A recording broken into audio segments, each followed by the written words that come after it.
Hello, hello. Hey, gang, the Excite Center at Parks Casino, where I will be in a couple of weeks. The casino of choice for yours truly. This is how you win. Pennsylvania's #1 casino right in the Philly burbs, less than 2 hours from New York, so close to northern and southern New Jersey and Delaware, too. The Excite Center just announced comedian Ron White. Whoa, that's March 21. Jerry Cantrell from Alice in Chains. Actor Richard Kind. Oh, my God, I love Richard Kind from Curb Your Enthusiasm. Right? He's great.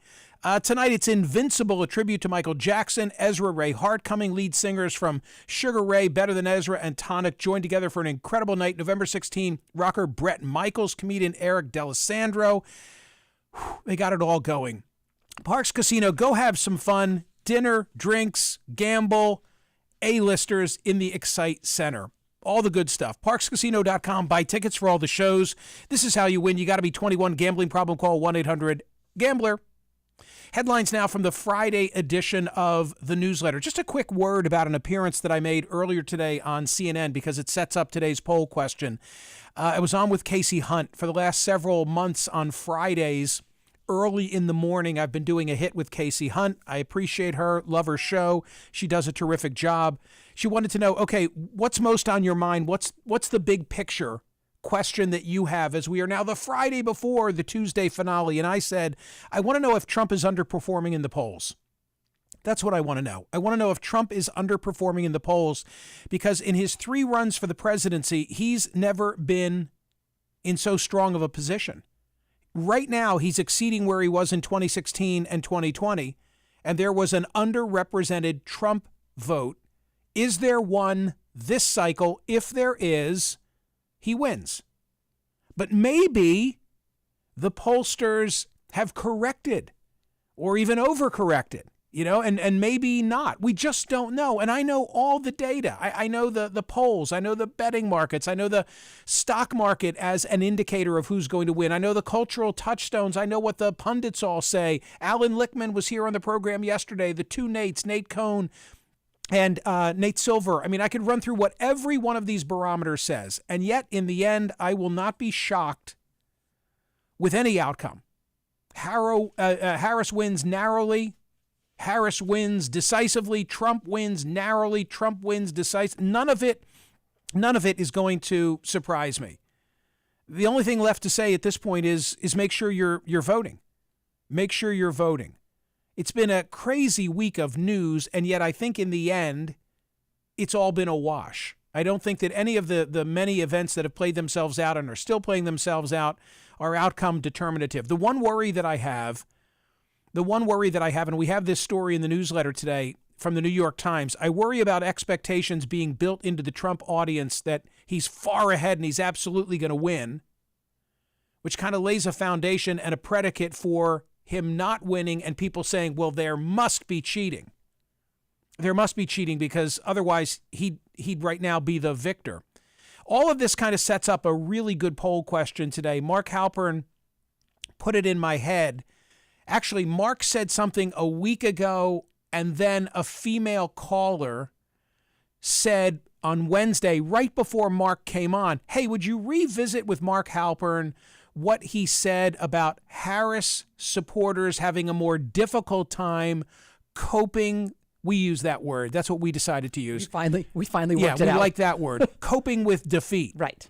And so then Mark came on Wednesday. We played this earlier. I'm not going to play it again now, but Mark amplified his thinking. Right. And we said, okay, that's a great poll question. Yes. So the poll question today is, whose supporters will have a more difficult time coping with defeat, Harris or Trump? Your thoughts? So I voted for Trump supporters. I think they will have a worse time coping with defeat, which I know was not sort of where you were coming out as you discussed it on air. But I just feel like I think Harris supporters. Yes, right. So I just in my own personal life and from what I'm seeing on the news, I feel like Trump supporters are just absolutely sick of the direction the country has gone in the last 4 years and don't want to continue it. And they see Harris as a continuation of the way things have been for the past 4 years and will not be happy if she wins. And we're not talking in this instance about violence. Not at all. No, notice I didn't say anything about January 6th. We're not talking about that. About that. We're really talking emotionally. Correct. We're talking emotionally. Correct. Who's going to be able to handle this better? And yes, and my friends who are Trump supporters are like, how can anyone support her? And I get it. My friends that are Harris supporters are like, how can anyone support him? But I just see a more vehemence in the Trump supporters. yesterday, Colby Itkowitz and Hai-Jung Kim from the Washington Post had a piece exactly on this. How will they handle defeat? Just how upset will the losing side be? Will supporters of the defeated candidate accept the results? Will they try to overturn them? The Washington Post went to campaign rallies, spoke to a ton of people, wrote a great piece, embedded sound in there. I highly recommend it. And interesting to me was the top comment among 4,000 when I looked yesterday. The top comment on that story was someone say, "Miss me this equivocation," just reading it literally, "miss me this equivocation. Only one candidate's supporters have a history of becoming violent when elections don't go in their favor," to which somebody else responded, "Only one candidate has lost an election. Harris's supporters sounded far less willing to come together as a country if she loses. The George Floyd riots show that more liberal Americans are more than capable of mass violence." And so it goes. Tons of political coverage today in the newsletter, and I've done my best to give you balance. You know, there's one particular part of the newsletter where you get a story that says, here are the 3 reasons why Kamala Harris is going to lose. And then the very next article, so that it's printed side by side in the newsletter, is, here's how Harris is winning. Among the many political items that are in today's newsletter, first Jeff Greenfield wrote on this subject, and now Ron Brownstein from The Atlantic. For years, the dominant belief in both parties has been that Democrats need to run up a big lead in the national presidential popular vote to win an Electoral College majority. But in the dead heat election of 2024, that may no longer be true. The distinctive dynamics of the 2024 campaign could allow Harris to eke out an Electoral College win, even if Trump runs better in the national popular vote. I mean, that's how kind of murky and convoluted this is, where for so long we've assumed, well, Harris is going to win the popular vote, and the question is whether Trump can win the Electoral College like he did in 2016. But now you've got 2 very bright individuals, Jeff Greenfield and Ron Brownstein, each saying it's possible that Trump could win the popular vote. If Trump wins the popular vote and loses the Electoral College, will it then be Republicans who say, let's ditch the Electoral College? Yesterday, we ran from G. Elliott Morris. I never got a chance to say anything about it, but it's relevant to all of this. He from 538. In the final days before the 2020 election, polls generally pointed to a clear victory for now President Joe Biden, but when the votes were counted, it turned out the polls had overestimated him. Biden won, but by the skin of his teeth. It raises 2 questions for 2024. What would happen if the polls are off again? And second, how likely is it that the polls were off by as much as they were in 2016 and 2020? That's my question. The question is, have the polling errors of 2016 and 2020 been corrected? Are they underperforming Trump's value in terms of the data? We're soon to find out. Another political story that caught my eye from the Washington Post, and this just shows like sort of, the yeah, but. So here's a story from the Washington Post that says that the Harris vote leads among those who voted early.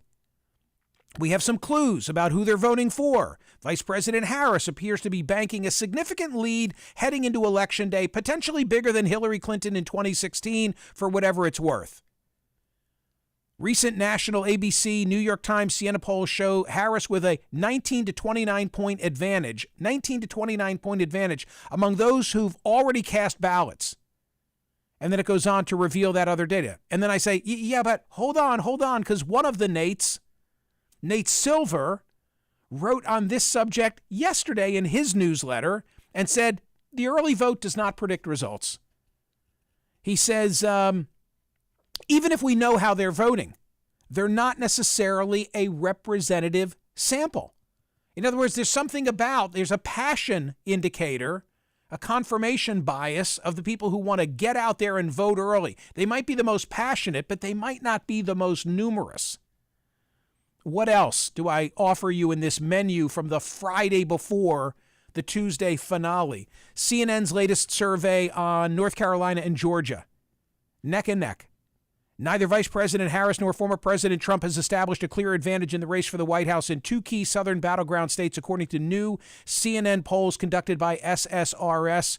Georgia, 48-47, Trump to Harris. North Carolina, Harris 48, Trump 47. It just couldn't be any closer. Yahoo has a great piece, Counties to Watch. I have that in the newsletter today because our guest who wrote it was just here a couple of days ago. Pardon me, Andrew Romano. Similarly, David Wasserman, don't have this in the newsletter today, but I want to make reference to it, writing for the Cook Political Report. He says, here are the counties to watch, and TC on his list, Bucks County. Surprise, surprise. Quote, it wasn't coincidental. Trump chose a McDonald's in Feasterville, Trevose, Lower Bucks County to sling fries on October 20.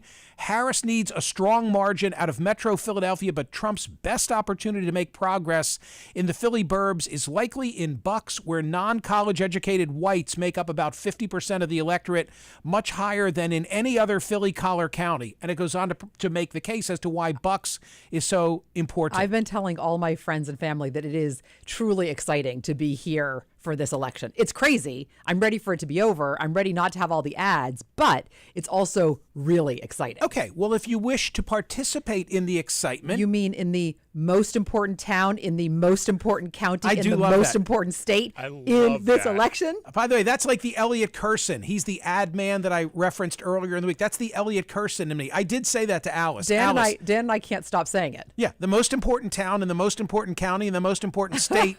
And that is where we will be Tuesday, delivering the live radio program, and all are invited to physically be there. Yeah, I have some people asking, do I need a ticket, et cetera? No. No, just show up. No. Just show up. Come and buy a cup of coffee and a get bagel at the Bagel Barrel. The Bagel Barrel in Doylestown, Pennsylvania is where we'll be. Right in the heart of Doylestown. For the entire show on Tuesday. Right. And I expect that there will just be steady. I mean, even without our being there, it's a busy place. Well, someone else asked me, wait, is it still open for regular people just getting a bagel? And I was like, yeah, they're just going to see us doing the radio show. Yeah, I mean, it's not a big place. And in the back of the Bagel Barrel, Tommy McDonald, our technical guru, will set up all that is necessary, and we will deliver the show. We used to do this with fair regularity when we were on the, at the old joint and doing Morning Drive in Philadelphia. Totally and Morning true. Drive it was. We would be in a diner, or we would be somewhere where there'd be breakfast and clinking of forks and, old-fashioned mugs, those thick mugs that you get at a diner. You love that stuff. Yeah, it'll be fun. And I would say, pace yourself if you want to be there, but come whenever you want. Okay, but maybe you come in the second hour. Yeah. Maybe you come in the third hour. Choose your hour. Because the typical Bagel Barrel traffic is like heavy in the morning and then more at lunch. There will be live guests. Yes. And I will be taking your calls and talking about the very latest in the campaign with a heavy emphasis on the most important town and the most important county and the most important state of the 2024 election. But you're cordially invited, wherever you are. Come on Tuesday and join us. I was so happy to see Scott Stantis's cartoon today in the Smerconish.com newsletter, which is Kamala Harris driving a garbage truck and Joe Biden poking out of the back of it. Why was I happy? Because I wanted to make sure that this chapter of President Biden's faux pas this week would be in the book, in Smercomics 2024. And it will be. And it will be. Great cartoon, great illustration. We're on track. I'm in constant contact with our man, Bob Turzak, in terms of getting all those books out on time. Let's just hope there's resolution next week. Okay, more headlines, frankly. One more headline, one final story from the Friday edition of the newsletter, and we made a late change. I actually, Aleko, can you give me camera 2 for a quick, thank you. I love when he does that. So I always say to TC, I need to touch the New York Times. I missed this. It is a half-page obituary in today's New York Times for Charlie Brandt, who was known to us, known to me particularly for a long time. And the headline says, Charles Brandt, 82, whose book inspired The Irishman, is dead. We went with a different news source that had no paywall so that you could see it. But you have to listen to a book club, Dan, help me, release of Charlie Brandt that is like episode 202? Yeah, 205 actually. Five. Yeah, so Okay. yeah, so the book, to be clear, the book I Heard You Paint Houses came out in 2004. But you interviewed him in 2019 here on POTUS, and really great conversations when the movie The Irishman was in theaters, and that's why you had him on, and it was a revisit to the book, and you got to go to listen to it. Available on any podcast platform. It's fantastic. TC and I were listening to it pre-show today because I saw this. We're like here in the wee hours of the morning, and I looked down at my New York Times. I'm like, oh my God, Charlie Brandt is gone. I was sitting right here. He wrote that book, I Heard You Paint Houses, and as Dan mentioned, it is, The Irishman. The Scorsese 3-hour-long fabulous movie is based on a book, and the Times points out Robert De Niro, who had starred in Scorsese's mafia movies Goodfellas and Casino, read I Heard You Paint Houses and was overwhelmed by the story. He told Scorsese they should adapt it for the screen.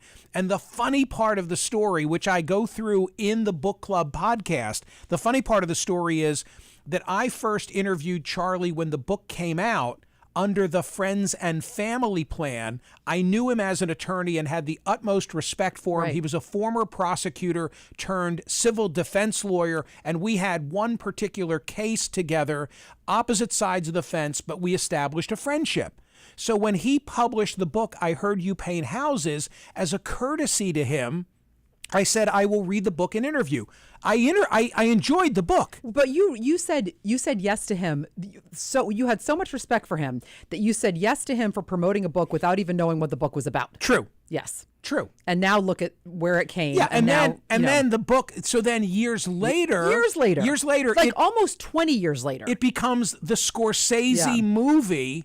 And now and Charlie, I think, had been a guest on the program through the years in different scenarios. Like he was Mr. Delaware. He was Mr. Delaware when we were local, but he also, I think, whenever it was like Jimmy Hoffa's body. Yes. Like whenever there was something they were digging in someone's backyard. He was our guy. I'm right? You are absolutely right. Because he got to know Frank Sheeran, and Frank Sheeran said, I'm the one who killed Jimmy Hoffa. I know where it is, right. So the point is that we tell the whole story in that book club podcast. It's a really, and he's a wonderful raconteur. He's a great and guy. It's a really good. It's a really good conversation. I'm sorry that he's gone. I'm really sorry that he's gone. He was a fine guy and a gentleman. So anyway, sorry he's gone. Listen to the book club podcast.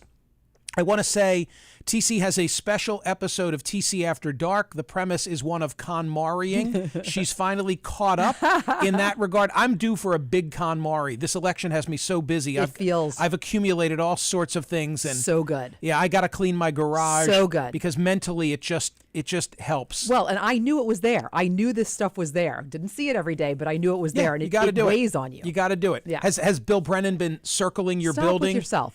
And the other thing I want to say is that tomorrow is my final CNN program before the election.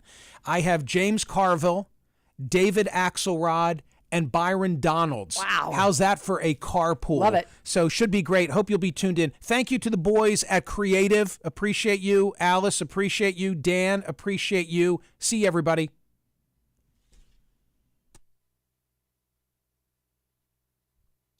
Thank you.